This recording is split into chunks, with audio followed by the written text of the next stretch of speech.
Welcome back. Good to have your company this Sunday morning. Now, a Sydney family is suing Qantas for $200,000 after their toddler's hand was crushed by a broken in-flight entertainment system.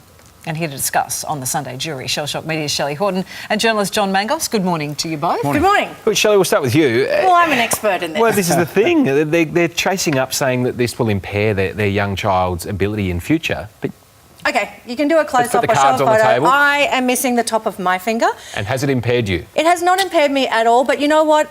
Qantas was at fault here, so I think, yes, this child deserves compensation. 100%. I have no issue with that. I don't think that they should be saying it's going to impair his future income, unless he's, planning to be a hand model or a concert pianist. Has it hurt your hand modelling career? I got knocked back many times. How did you do it? I got it caught in the washing machine when I was 2.5. I was playing with the bubbles at the moment that it went onto the spin cycle.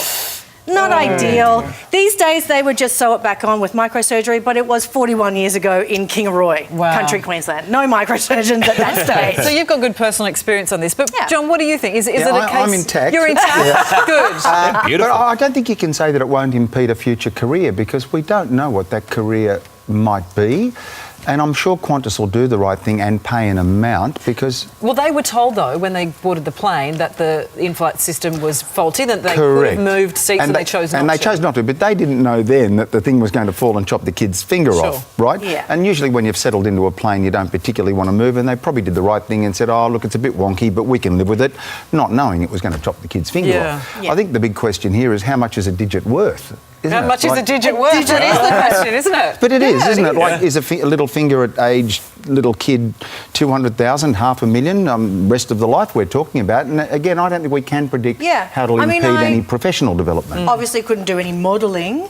I once did a photo shoot for Who magazine and I had my hands on my hips and they photoshopped a finger in. I just find that extraordinary. That was a bit weird. And also because I've never known my hand to be any different. So when I saw it in the magazine, I was like, whoa, alien hand. Like, what? So Shelley, if you become a magician, you know that trick where you chop the finger? Yes. You would have made a fortune out of that. Working in bars, I used to do that, pour grenadine on my hand and scare regulars. Wow. See, it's adding to your future income. It's like so much party tricks for me. It's a good idea, though, and we'll follow up with the family and see how they go with the case. Now, another interesting story this morning. This one has got me fired up. Australian restaurants, they're automatically adding a gratuity of around 10%. You don't get a choice then of whether or not you want to make a tip. They're just adding it in automatically, no discretion for us, the diner. Are you a tipper, Shelley? I am a tipper, but you know what? I want it to be my choice, not their choice. And the issue I have is I tip particularly if it's been great service. Now, I don't want the tip to be there and me have the embarrassment or confrontation of asking for it to be removed.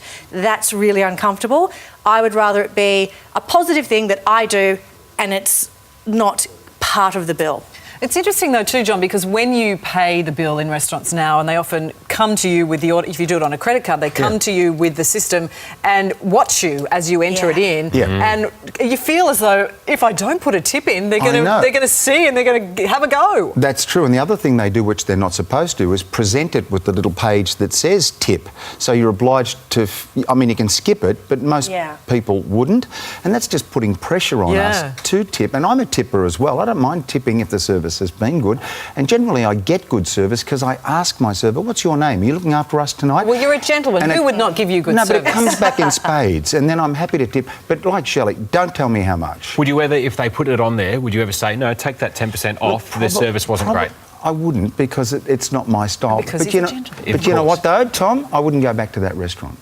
Are you watching? Yeah. There you go. Don't put it on there. You've been told. I'm with you. Our people are paid a lot more than those in the States where they expect a tip. It's not mandatory in Australia. Exactly. It's a good point. Great. All right, well, coming up next, Victorian students are being taught to gamble. It's apparently an inventive effort to teach them probability, but experts are warning it's going to cause more harm than good. We'll weigh in on that.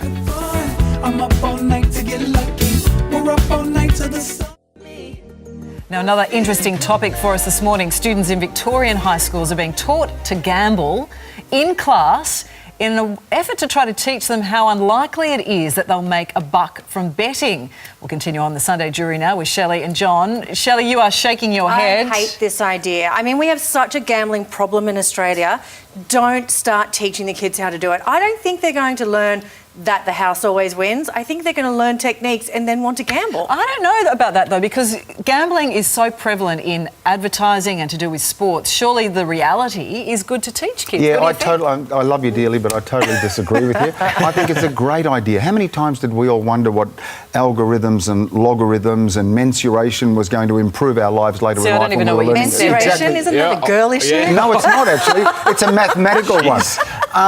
I think this is practical application of maths. Learn how to apply it in daily life, including learning how the house always wins, and sharpen your brain to use numbers in a practical sense. I think it's a terrific idea because I'm sure that the responsible teaching community will reinforce that it's all designed for the house to win. And if you can get your head around those numbers But and how what if little the kid chance you has have a of winning the couple of jackpot. wins and they think that that's a way to make income. No, I think if you learn it in advance, you Dangerous, go there knowing the slippery house slope. is against me, I know the odds, I'll have a flutter for $5, $10. How many adults actually think the house is against me?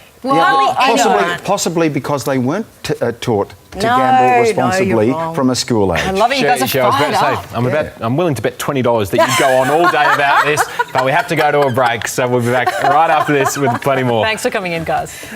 That's great. Knowledge is key, though, don't you reckon? Don't you reckon? Teaching with bad habits.